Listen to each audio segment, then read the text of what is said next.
Okay, 1 second. I'll cut you a little piece.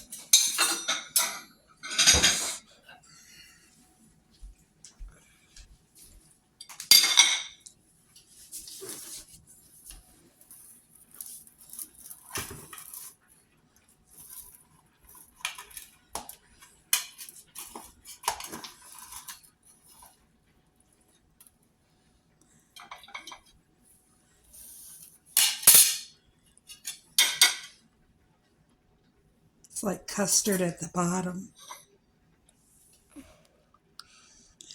All right. Very hot.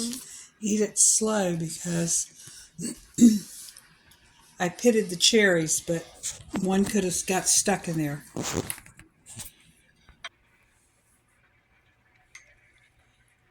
Ooh, it's very hot, isn't it?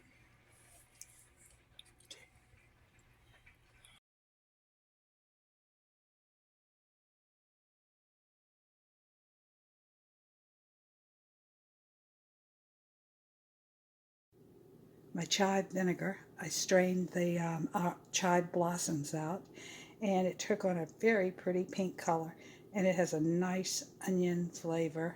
I will use it to make salad dressings,